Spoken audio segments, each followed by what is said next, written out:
नमस्कार। आपकी बात के यूट्यूब चैनल पर आपका स्वागत है। मैं हूं विभाकर। नरेंद्र मोदी सरकार को 2024 के चुनाव में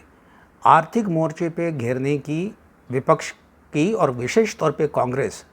का जो मंसूबा था वो पूरा होते हुए नहीं दिख रहा। और ये मैं इसलिए कह रहा हूं क्योंकि अभी 3 ऐसी बातें हुई हैं जो इस चीज़ को कहती है कि जिस तरीके से कहा जा रहा था कि भारत की अर्थव्यवस्था बिल्कुल चौपट हो गई है, वो जो रिपोर्ट आई है मॉर्गन स्टैनली की या स्टैंडर्ड चार्टर्ड की, और फिर जो पूरे वित्तीय वर्ष का जो जीडीपी का जो ग्रोथ का जो डेटा आया है और बाकी जो सारी और जो जानकारियाँ उससे निकल के आ रही हैं, वो देख के तो यही लगता है कि जितने भी आरोप लगाए गए थे वो बेबुनियाद है और देश की अर्थव्यवस्था बहुत तेज़ी से आगे बढ़ रही है। लेकिन क्यों मैं ये कह रहा हूँ कि ये मुद्दा उनके हाथ से, विपक्ष के हाथ से छिन गया, तो थोड़ी सी इसकी पृष्ठभूमि में चलते हैं। कौन से ऐसे मुद्दे थे जिन पे इनको घेरा जाता रहा और लंबे समय तक घेरा जाता रहा? तो अगर आप याद कीजिएगा तो 2016 में जब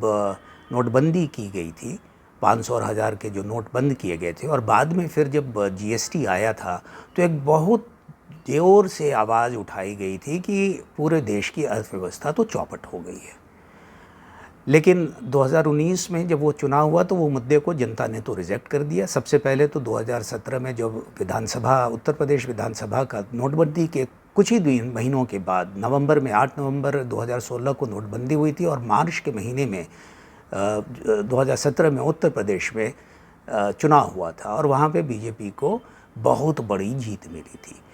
तो ना सिर्फ वहाँ पे, लेकिन 2019 में जो लोकसभा का चुनाव हुआ वहाँ पर भी ये जीएसटी का मुद्दा और नोटबंदी का मुद्दा जिसको भुनाने की कोशिश की गई थी, जनता ने उन सारे मुद्दे को नकारा और नरेंद्र मोदी के नेतृत्व में एनडीए को और बीजेपी को बहुत बड़ी जीत, 2014 से भी बड़ी जीत दिलाई। अब एक हताश,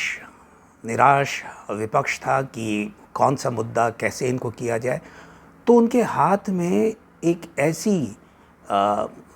लगा उनको कि ऐसा आया जिसका उनको फ़ायदा दरअसल उठाना नहीं चाहिए था, लेकिन क्योंकि वो विपत्ति का समय था, पूरी दुनिया में वो विपत्ति थी जो कोविड-19 का, महामारी का था। अब उससे जो मुकाबला करने के लिए जो नीतियाँ बनाई जा रही थी, जिस तरीके से हो रहा था, अभी काम हो ही रहा है। अभी किसी को पता भी नहीं है, पूरी दुनिया भी उससे जूझ रही है कि कैसे जीवन को बचाया जाए, अर्थव्यवस्था को आगे बढ़ाया जाए, किसको ज़्यादा प्रायोरिटी दिया जाए। कहीं पे किसी ने ये देखा नहीं था, ये पहली दफ़ा हर जगह हो रहा था, लेकिन भारत की सरकार ने कुछ अपने हिसाब से सोचा कि हम इस चीज़ को करेंगे। तो आप देखे होंगे कि लगभग हर रोज़, चाहे वो कांग्रेस पार्टी की तरफ से राहुल गांधी हों या बाकी और उनके नेता हों, उनके तरफ से ये कमेंट्री आती थी पीछे दमरम साहब से कि ये जो नीतियां हैं वो गलत है, आपको इस तरीके से करना चाहिए। दूसरे कुछ ऐसे लोग थे जो कि पूर्व में देश के लिए उन्होंने सेवा दी है, आरबीआई के गवर्नर के तौर पे उन्होंने दिया हो या इकोनॉमिक एडवाइज़र के तौर पे दिया हो, रघुराम राजन जी हों या कौशिक बसु हों, इन सारे लोगों का ये कहना होता था कि भाई ये तो बिल्कुल रसातल में चला गया, देश की अर्थव्यवस्था तो चौपट हो गई, हम दशकों पीछे चले गए। उस समय जबकि देश लड़ने के लिए जहाँ पे सहयोग की आवश्यकता थी, हौसला अफजाई करने की आवश्यकता थी, वहाँ पे एक निराशा का वातावरण बनाने की कोशिश हुई। लेकिन जैसे जैसे जो निकलता गया वक्त, तो ना सिर्फ देश के भीतर ये चीज़ पता चला कि हमारी अर्थव्यवस्था जो है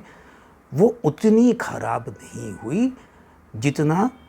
शुरुआत में लगा था। हमारी अर्थव्यवस्था में वो एक बुनियादी ताकत थी और जो नीतियाँ बनाई गई, उन नीतियों के वजह से ये बहुत जल्दी ही इन परेशानियों से और जो पीछे गया था उससे उबर के आगे आएगा। और देखते देखते वो दुनिया में सबसे तेज़ गति से बढ़ने वाली अर्थव्यवस्था हो गई। और ये एक होता है ना कि कोई पार्टी की तरफ से बोला जा रहा है या सरकार की तरफ से बोला जा रहा है तो वो तो अपनी वाहवाही सी लगती है कि वो खुद से अपने मुँह मियाँ मिट्ठू हो रहे हैं। लेकिन जब दुनिया के सारे लोग और जो कि वो ना तो वो बीजेपी के हैं, ना तो वो हिंदू हैं, ना ही वो हिंदू राष्ट्रवाद की बात करते हैं। वो उनका इस देश के साथ उस तरीके से कोई लगाव नहीं है। अब तो वो भी अर्थव्यवस्था के मामले में पूरा देश, दुनिया जो है, पूरी की पूरी दुनिया, वो इस बारे में एकमत थी और लगातार बोल रही थी कि जिस तरीके से ये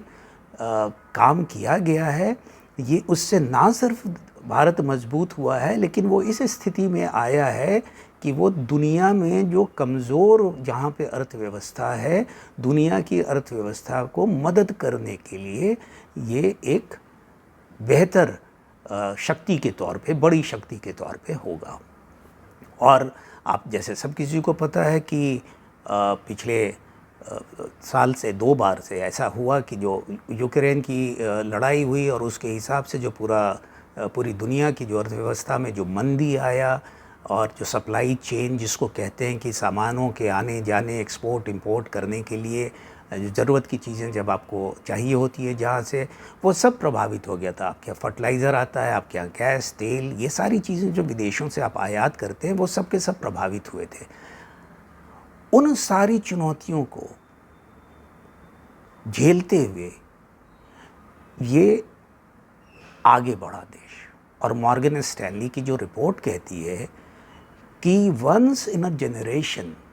जो चेंज आया, यानी क्रांतिकारी बदलाव आया है, इसकी जो शक्ल जो 2013 में थी उससे कहीं बेहतर शक्ल में ये आगे आया है। और ये बहुत जल्दी दुनिया की तीसरी सबसे बड़ी अर्थव्यवस्था के तौर पे वो आगे आ जाएगी। उसने 2027 का हवाला दिया, और उसने वो जीएसटी जिसको लोगों ने बताया कि ये तो बहुत ही ख़राब हुआ है, और उसको उसने बताया कि जीएसटी ने जिस तरीके से काम किया है वो इस देश की अर्थव्यवस्था को मजबूत बनाया है। जो रिपोर्ट आई जीडीपी का जो आंकड़ा आया, तो उसमें यहाँ पे मैं वही कहना चाहता हूँ कि जब आप जो वास्तविकता है, ऑब्जेक्टिविटी जहाँ पे ज़रूरत होती है, एक्सपर्ट से कम और बड़े पदों पे जो लोग रहे उनसे जो अपेक्षा होती है, तो उनको कम से कम वही बात करनी चाहिए जो कि वास्तविकता है। लेकिन जैसे रघुराम राजन साहब बहुत आराम से बात करते हुए अपने राजनीति से अपने को कहते हैं कि वो दूर है, लेकिन भारत जोड़ो यात्रा जब शामिल हुए और उसके बाद उन्होंने राहुल गांधी से बातचीत करते हुए उन्होंने कहा था कि बड़ी खुशकिस्मती होगी कि 5% के भी जीडीपी के स्तर पे भारत पहुंच जाए। उन्होंने हर एक क्षेत्र में उन्होंने बताया, एक्सपोर्ट को लेके उन्होंने सवाल खड़ा किए कि एक्सपोर्ट लगातार नीचे गिर रहा है। लेकिन जो आंकड़े आए 7.2% अभी का जो पूरे इसको लेके है फाइनेंशियल ईयर का 22-23 का 7.2, किसी ने इसकी कल्पना नहीं की थी। ये भारत की अर्थव्यवस्था की ताकत को बताता है कि किस तरीके से काम हुआ है, कैसे सप्लाई चेन के टूट जाने पर भी खुद के अपने जो सामर्थ्य है, जो भारतीयों का जो सामर्थ्य है और जो नीतियां उनको और ज़्यादा जो ताकत दे रही हैं, वो देश आगे बढ़ रहा है। जीएसटी का कलेक्शन रिकॉर्ड पे है, एक्सपोर्ट रिकॉर्ड पे चला गया है, बाकी इंफ्रास्ट्रक्चर जिस तरीके से बना है। और देखिए, ये बात हो रही है 22 और 23 की। 23-24 के फाइनेंशियल ईयर के लिए जो बजट में इंफ्रास्ट्रक्चर को लेके जिस तरीके का 10 लाख करोड़ का जो आवंटन हुआ है, जो कि अपने आप में ऐतिहासिक है, वो अब ज़मीन पर वो भी दिखने को लगेगा। तो और भी कई जो नीतियां हैं जहाँ पे आवंटन हुआ है, वो सारी चीज़ें होंगी। तो अगर इसको बेस अगर आप मान लें कि अर्थव्यवस्था यहाँ तक पहुँची थी, तो ये इसको और आगे बढ़ाने के लिए भी वो दिया गया है। और वो सारे जो रिज़ल्ट हैं वो आपको चुनाव जो होने के पहले वो दिखने भी लगेंगे। तो मुझको ये लगता है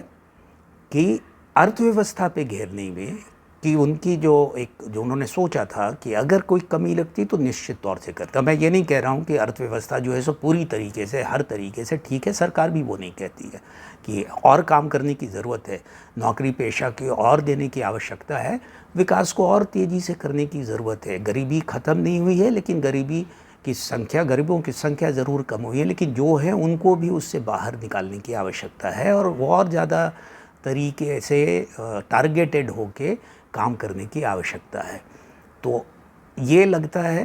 कि वो एक ऐसा एरिया है वो ऐसा पक्ष है जहाँ पे अगले चुनाव में, लोकसभा के चुनाव में विपक्ष जो घेरने की कोशिश कर रहा था, जो सोच रहा था, वो संभव होते हुआ नहीं दिख रहा है। और कोई मुद्दे होंगे जिस पे घेरा जा सकता है, लेकिन अर्थव्यवस्था के मुद्दे पे नरेंद्र मोदी की सरकार को घेर पाना वो मुश्किल सा है। तो इस अंक में बस इतना ही। अगले अंक में किसी और मुद्दे पर आपसे बातचीत होगी, लेकिन जाने से पहले आपसे फिर से आग्रह है कि आपकी बात के इस YouTube चैनल को आप ज़रूर देखें, सब्सक्राइब करें, लाइक करें और शेयर करें। नमस्कार।